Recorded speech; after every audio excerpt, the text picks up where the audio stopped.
Could a surprise announcement from the FBI further shake up the already turbulent U.S. presidential race? Harnessing the power of the sun to help small farmers in Kenya overcome the effects of drought. And a quirky song becomes an international hit and earns a place in the record books. Africa 54 starts right now. Good evening and welcome. I'm Vincent Makori. This is Africa 54.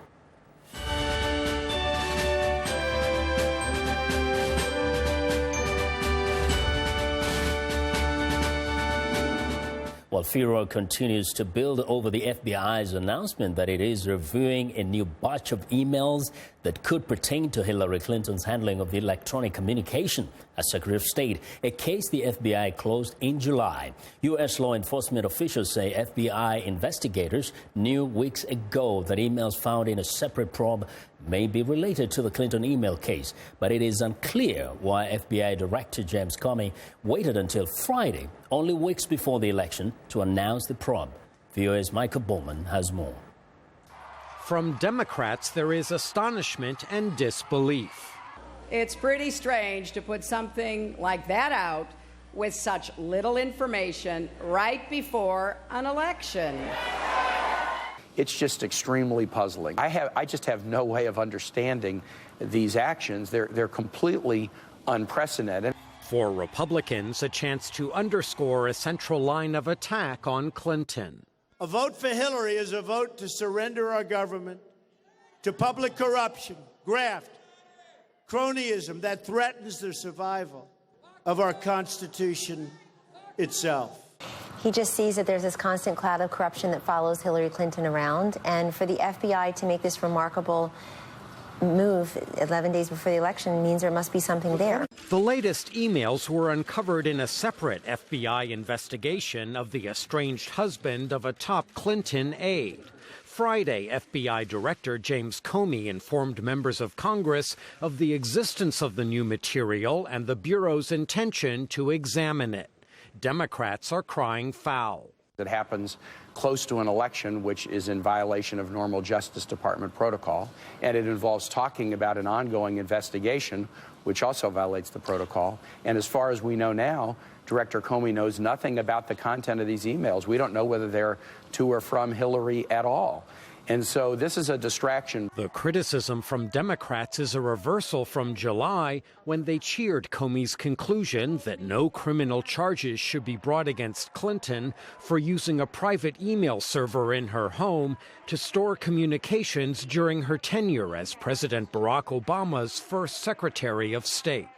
Republicans, meanwhile, are suggesting the new emails must contain something noteworthy precisely because of the FBI's unusual move. We don't know what the basis was for Mr. Comey making the decision. We do know they know something is there. Millions of Americans already have cast early ballots in states across the country. What effect the FBI announcement might have on turnout is unclear, but polls showed a tightening race between Clinton and Trump even before Friday's bombshell. Michael Bowman, VOA News, Washington. Many Americans are tired of the protracted and contentious presidential campaign, and a lot of voters say they don't particularly trust either of the candidates. Halloween events have given them an opportunity for comic relief of these tensions. VOA's Zlatitsa Hoke reports. Instead of dressing up as witches and ghouls, many Americans are masquerading as Democratic candidate Hillary Clinton or Republican Donald Trump in Halloween events that began Friday and will wrap up Monday night. Fantasy Fest in Florida's Key West spoofed both candidates in a procession through the island's streets. Halloween parties are an outlet for frustration with the campaign. Many people voted early just to get it over with. I think the same thing about all of them. They all say they're going to do it, and nothing ever gets done because they can't stop fighting between themselves. But I voted anyway because it's important for my voice to be heard. But some people in depressed industrial areas like parts of Ohio hope that Trump can rebuild a livelihood for them. He's the only hope we have. He's the only hope this country has right now. Clinton is visiting Ohio Monday in an effort to change their opinion. On Sunday, she wrapped up her campaign in Florida, another state that is not firmly on her side. It's not just about what we're against, it's also about what we're for, because we also share a common vision. Beyond partisanship and politics, it's a hopeful, inclusive America. Opponent Trump is campaigning in Michigan Monday after visiting several western states over the weekend. He is hoping to persuade voters that he is more trustworthy than his rival. Hillary put the office of Secretary of State up for sale. Look at what's happened. And if she ever got the chance, she would put the Oval Office up for sale also. She'd put it up to sale for the special interests and the foreign dictators, whoever offers the right price, and usually that's the highest price. Helping Trump's effort days before the election is the latest re-emergence of Clinton's email scandal that has dogged her campaign since the beginning. At a rally in Phoenix, Arizona, Trump called the disappearance of some 30,000 of the messages from her private server the biggest scandal since Watergate. Zlatica Hoke, VOA News, Washington. Election officials in Ivory Coast are counting ballots following a low voter turnout in the capital Abidjan on Sunday. Voters went to the polls to decide whether to approve a new constitution that President Alassane Ouattara says will guarantee peace in the wake of years of political turmoil. Under Ouattara, Ivory Coast has made an impressive recovery since the 2011 civil war capped a decade-long crisis. Now, the International Monetary Fund projects it will be Africa's fastest-growing economy this year. But despite 5 years of peace, Ivorians remain deeply divided along political and ethnic lines. Opposition parties called for a boycott of the vote, arguing that the new language was designed to further entrench Ouattara's political coalition. Violence was reported at nearly 100 polling stations in Abidjan and Western Ivory Coast. But the Interior Minister, named Hamid Bakayoko, says the incidents were not expected to have an impact on the results. Human Rights Watch says women and girls displaced by the conflict with Boko Haram have been raped and sexually exploited by government officials, including internally displaced camp leaders, vigilante groups, policemen and soldiers. In a statement released on Monday, the rights group says that irregular supplies of food, clothing, medicine and other essentials, along with restricted movement in the IDP camps in Maiduguri, have compounded the vulnerability of victims to rape and sexual exploitation. United Nations Secretary General Ban Ki-moon is expressing regret that 3 African countries intend to withdraw from the International Criminal Court. Mr. Ban says that the announcements of South Africa, Burundi and Gambia of their intention to leave the Hague-based court may send the wrong message of their commitment to justice. In recent days, 3 African countries have expressed their intent to withdraw from the court.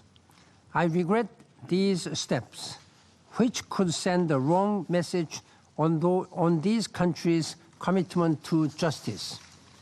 These challenges are best addressed not by diminishing support for the court, but by strengthening it from within. Deterring future atrocities, delivering justice for victims, and defending the rules of war across the globe are far too important priorities to risk a retreat from the age of accountability that we have worked so hard to build and solidify. Well, the ICC has 124 member states. It's the first legal body with permanent international jurisdiction to prosecute genocide, crimes against humanity and war crimes. African states were the first to join the court statute and have played a critical role in gathering evidence that led to trials since it began in 2002. Ethiopian authorities say they have released about 2,000 people who were detained after a state of emergency was declared in the country earlier this month in response to months of violent anti-government protests. The opposition has been demanding that political prisoners be freed, even as anti-government protests continue to rage. Human Rights Watch says it has grave concerns that Ethiopia's state of emergency directive permits vague and overbroad restrictions that threaten basic rights to free expression, assembly, and association. It may also encourage violations of the rights to security of the person, including arbitrary detention and torture. Well, for more on the situation in Ethiopia, I'm joined by, here in studio by Mohammed Ademo, journalist and founder of allpride.com. That's a multimedia website that reports on Oromo, Ethiopia, and Horn-related news. Welcome back to Africa 54, Mohammed. Pleasure to be back. So first, what's your reaction to the report that there have been at least 2,000 or more people released? I'm not surprised. This is the tip of the iceberg. As we know that the Ethiopian government has arrested tens of thousands of people over the last 4 weeks. And even if we don't count people who've been arrested since the protests began. So this is just a small amount of people. 2,000 is just a small number, right? Small number. And, we have reports that as many as 1,000 people have been arrested from a single town. Yeah. And there are, hundreds of towns across the country where people have been rounded up in mass. Yeah. Now, you see, the Human Rights Watch is saying it's very concerned about the extent to which this state of emergency is encroaching on people's rights. What are some of the things that you've heard lately that are really been happening during this state of emergency? I mean, the entire country is militarized, and there are military forces roaming not just in towns, even in rural villages, and arresting people, beating people up. And we are hearing reports of people just disappearing. And people in parts of Oromia tell me that they have never seen arrest and disappearance on the scale that they are seeing right now. And, you leave your house at night in darkness, good luck coming back. And family members don't even know what happened to some of their members. And also what the government is doing now is creating a revolving door now. My family members who were arrested during the first round of protests have been rearrested, which means that every time there is more crackdown, they go arrest people who have been already in jail. But in terms of the emergency, of course, the government says it has a right to place a state of emergency in a country, and there are some restrictions, reasonable restrictions. Is there a case whereby people perhaps are violating some of the rules of this state of emergency and therefore putting themselves in danger of being arrested? I mean, as the Human Rights Watch report indicated, the rules are really sweeping. They're very broad. Anything can be construed as violation of the state of emergency. Yeah. So since there are no clear defined measures as to what constitutes a violation of a rule, anything is a violation at this point. So people are scared of, for example, you can't close your shop if you are a merchant, if you are sick, because it would be construed as if you are closing your shop as a sign of protest. I mean, you have to keep your shop open to appear not to be protesting against the government. Yes, absolutely. Yes. In terms of the time limit, it's just 6 months. Is the government and the opposition doing anything to make sure that after the 6 months period, things would go back to normal? First of all, the 6 months is the maximum limit the Constitution allows. And the government obviously overreacted in announcing the entire 6 months. Any explanation? Is it necessary? I don't know. But as to what the government is doing, the parliament is controlled by one party. The opposition is systematically weakened. So the government is not necessarily talking to the opposition in a way that they want to resolve this. So what the government is hoping for is by arresting more people, putting them in these concentration camps. And if you follow on the reports, we are hearing that people are being held at college campuses. People are being held at, movie theaters. People are being held in military camps. This sometimes may sound almost like an exaggeration. So people will say, does the government have the capacity really to hold all these thousands of people all the time? My guess is the fact that they're actually releasing some people suggests that they don't have a place to hold people. Yeah. Because they are arresting people like entire country, not just 1, 2, 3 And that's not towns. hyperbole. I mean, you're not really... I'm not exaggerating. Yeah. So some people have said the government says this is too much. Too much, and they just don't know what to do with all the people that they've arrested, and they are ostensibly giving constitution classes to some of the people arrested. The irony of it is that most of the people who are protesting right now are young people. These people grew up learning citizenship classes. They already know what the constitution provides, and they are asking for the constitution to be implemented. We hope to continue the conversation and hope that we can also hear from the side of the government. Mohammed, thank you very much for your perspectives. Well, Ahmed Ademo, he's a journalist and also reports a lot on the issues relating to the Horn of Africa. We want to know what you think about Africa 54 and the stories we cover. Join the conversation on Facebook. The address is Africa54, and check out our headlines 24/7 on voaafrica.com. Find me on Twitter at VOA Vince Makori. Coming up, using solar power to water dry land. Stay with us.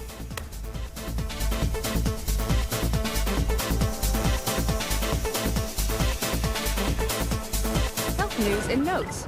This is Living Better. A drone is launched toward rural Rwanda. Maternal mortality rates in Africa are among the highest in the world, mostly due to a lack of simple blood transfusions. And since blood is perishable, it needs to get to places where sometimes only a drone can go quickly, says the CEO of the Zipline project, Keller Renaudot.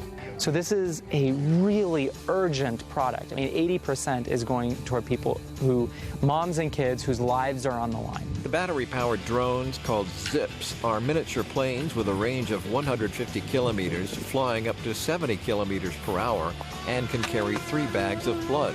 The bags are dropped by a tiny parachute. The vehicle has all the data it needs. The whole route is loaded into the vehicle. So it says, oh, I'm going to this specific hospital. Zipline plans to open a second base in Rwanda in 2017, meaning the whole country will be within Zip drone range. I'm Martin Seacrest for VOA's Living Better.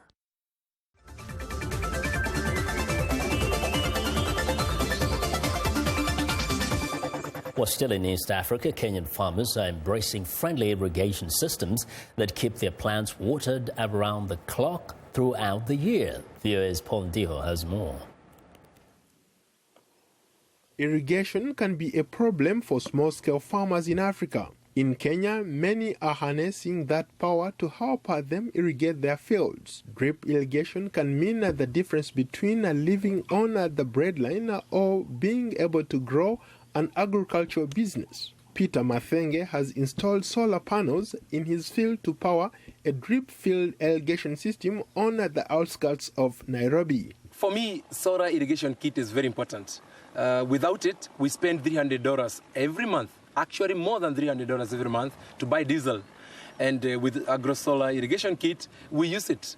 We use the sun. We're making good use of the sun. Besides, we are no longer needed to employ 3 staff to do the watering all the time. You reduce that to 1, which brings to about 30% reduction in the cost of labor. Samia Ibrahim and his business partner developed the system to address Kenya's irrigation inadequacy. Their company, Sun Culture, created the Agro Solar Irrigation Kit. Sun Culture designs, manufactures, sells, and distributes solar-powered irrigation systems in Africa. We were the first company in Africa to commercialize solar-powered irrigation. We have just released Africa's most affordable irrigation kit, and we're the only SME in the world providing a turnkey solar-powered irrigation solution for farmers. Samia Ibrahim was one of the African innovators competing at the recently concluded AG Innovation Summit, organized by USAID. The event attracted more than 50 agricultural technology innovators and investors to present and invest in game-changing technologies that will help small farmers improve their productivity and competitiveness. So it pumps water to an elevated tank using the power of the sun, and then uses the gravity to release water through irrigation, delivering water effectively to crop roots. And we sell directly to farmers in Kenya and in East Africa. Ibrahim wants more farmers to have access to technology and says it will change the future of farming. Farmer in Kenya wants one of our products. The farmer calls us. We send a technician to our farm. The technician does a survey on her farm. We give her a quote, and as soon as she pays, we deliver the product directly to her farm the next day. And one of our trained technicians and agronomists goes, installs the system, gives her training, and gives her agronomy support on the spot. Many Kenyan farmers irrigate their farms by flooding the land from nearby rivers, dams, wells, and boreholes, which can erode and deplete the soil of its much-needed nutrients. Methenge is quick to note the benefits of embracing new technology. If Africa is to break through, if we are ever to break through as farmers, we got to start embracing technology, and that's what we have done. Without technology, this piece of land, this small piece of land here, you could harvest something like 90 kg per week, but after embracing technology, we are harvesting on average 160 kgs of budded chilies in an eighth of an acre. And when you look at the garlic that we have just harvested in 1 acre without technology, without drip irrigations and other related technologies, you only harvest 4,000 maximum, 4,000 kg after 4 months. But with the technology, you can go up to 10,000, which is times 2.5. The sun culture kits range from $400 to $2,500 although Ibrahim claims the farmers will recoup these costs over several harvests by saving on labor, maintenance, and fuel costs. Paul Ndiho, VOA News, Washington. Well, spraying chemicals, monitoring, and harvesting crops are all labor and time-intensive tasks for farmers. Now, researchers are developing a robot that can tackle some of those jobs by using radio frequency identification. VOA's Faith Lapidus has more on the multitasking robot that is expected to help farmers save money. This robot, with cameras and radio frequency sensors mounted on it, moves through the vineyard. It's on an experimental mission to spray chemicals on vines that need treatment. The prototype, named IdaBot, was developed by an engineering team at Northwest Nazarene University in Nampa, Idaho. He can program into the IdaBot trees number 1 and trees number 5 need chemicals. Each tree would have a radio frequency identification tag on it, and the IdaBot would use the signal from the tag to determine which tree it's next to. And when it's next to tree 5, it'll spray chemicals on tree number 5. When it's on tree number 1, it'll spray the chemicals there.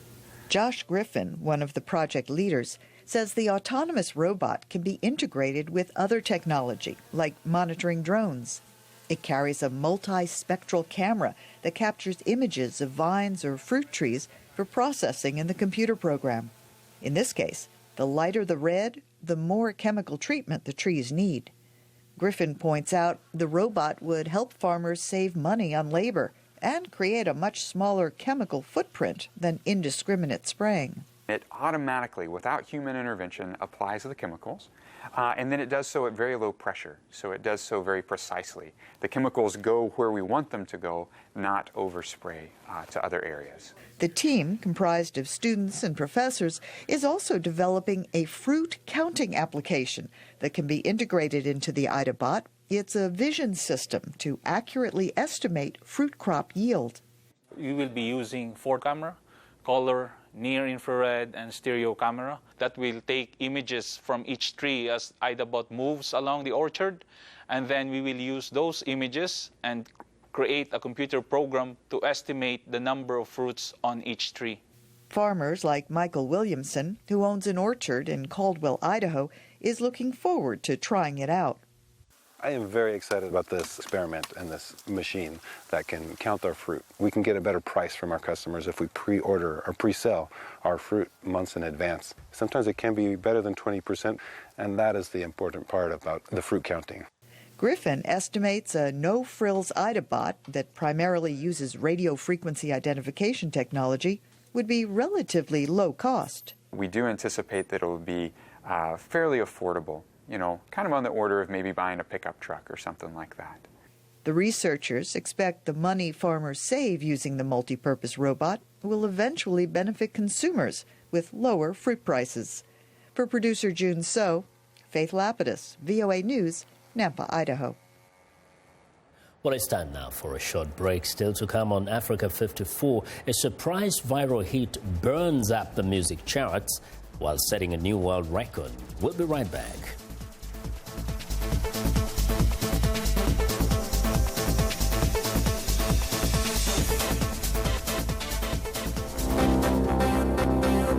If you've just joined us, I'm Mariama Diallo, and here is a quick recap of today's headlines. U.S. Secretary of State John Kerry meets with Libyan Prime Minister Fayez Sharraj in London to discuss the political standoff in the country.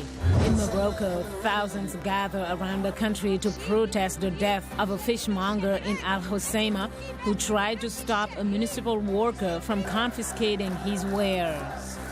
In South Africa, top prosecutor drops fraud charges against Finance Minister Pravin Gordhan and two others, saying charges are difficult to prove. In Ivory Coast, low voter turnout for a referendum to approve a new constitution amid pockets of violence in the capital city of Abidjan. That's all for today. Thanks for watching. We'll see you next time.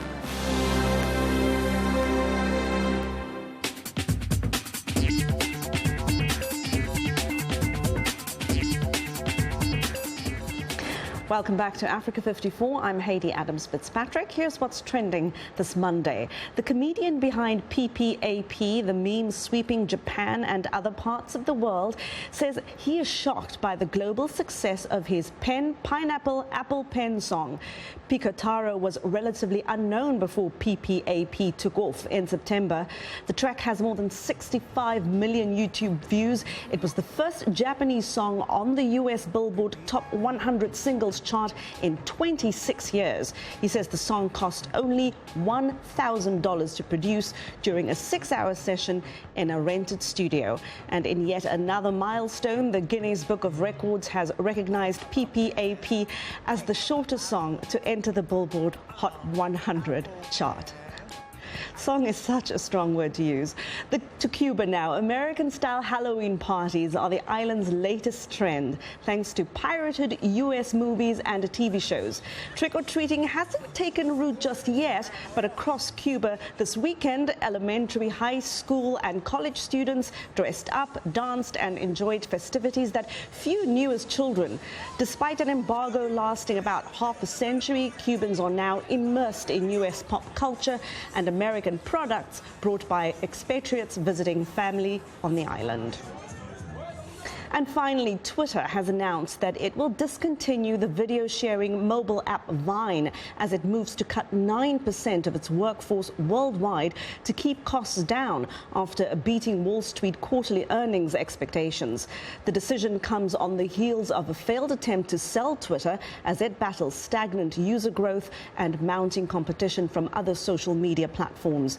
Users were, of course, up in arms over the news, and Vine quickly became the top trending topic on Twitter in the US with over 1.5 million tweets. And that's where we leave it today. That's what's trending. Vincent, back to you. Well, and that's our show for today. Be sure to watch Africa 54 on our website at voaafrica.com for more news. Tune in to VOA's evening radio show, Africa News Tonight, at 1800 UTC. And in the mornings to Daybreak Africa, that's between 0300 and 0600 UTC, Monday through Friday. Thanks a lot for watching from all of us here in Washington. Have a good night.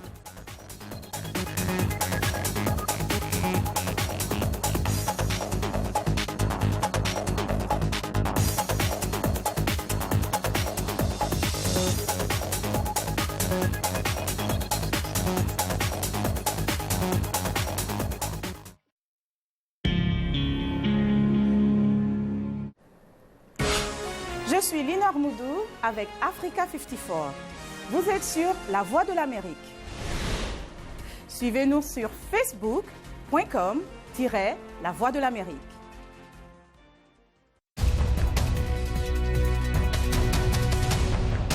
Welcome to the Voice of America's Newswords. Listen to U.S. President Barack Obama use this word when talking about Islamic militants. So the bottom line is this. Our objective is clear, and that is to degrade and destroy ISIL so that it's no longer a threat, not just to Iraq, but also the region and to the United States. In our story, the word objective means a goal or aim. The president said the U.S. objective is to destroy the Islamic State militant group. When used as an adjective, objective has a different meaning. It means to look at something with an open mind, free of emotion. Now, the next time you hear the word objective, you will know what this news word means.